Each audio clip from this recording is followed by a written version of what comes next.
ওসমান হাদির ওয়াইফ যেই পরিমাণে পর্দাওয়ালী নারী, বাংলাদেশের মানুষেরা বড় অবাক হয়ে গেল। আমি চ্যালেঞ্জ দিয়েছি গতকালকে, ওসমান হাদির ওয়াইফ যেই পরিমাণে পর্দা কর্মীওয়ালী নারী, বাংলাদেশের অনেক বড় বড় বুজুর্গের বউরাও এত পরিমাণে পর্দা করতে পারে না।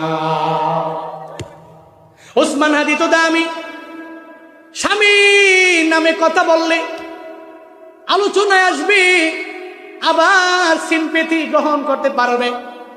ওসমান হাদির বউ তো চাইলে পারত, হাদির জন্য সংবাদ সম্মেলন করতে চাইলে পারত, কেউ বাধা দিত না, আসতে পারত। আবার মানুষ নেগেটিভ মন্তব্য করতো না, পজিটিভই করত। পর্দা সহকারে আসতে পারত, হিজাব লাগায়, নিকাব লাগায়। এরপরও কেন আসে না?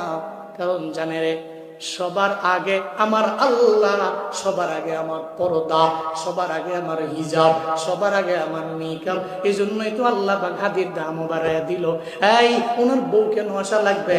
ওনার জন্য কথা বলার মতো লোকের তো অভাব নাই। আজকে জানাজার মধ্যে লাখো লাখো জনতা, এরা কেন আইলো?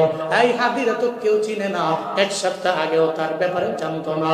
এখন তো মুরব্বীটা ওনার জন্য কান্দে, একটা ছোট্ট বাচ্চাও কান্না করে, একটা মাদ্রাসার হুজুরেও কান্না করে, বড় বড় উলামায়ে কেরামেরা ওর ব্যাপারে কান্না করে। এই আমার তো আত্মীয় না, এরপর আমি জানাজায় কেন দৌড়ে গেলাম?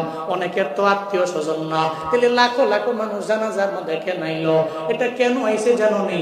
কারণ ঘরের মধ্যে যদি এমন বিবি থাকে যেই বিবি জান্নাতি বিবি, ঘরের মধ্যে এমন মা যদি থাকে যেই মা জান্নাতি মা, এই ঘরের থেকে তো অনেক খারাপ লোক আশা করা যায় না।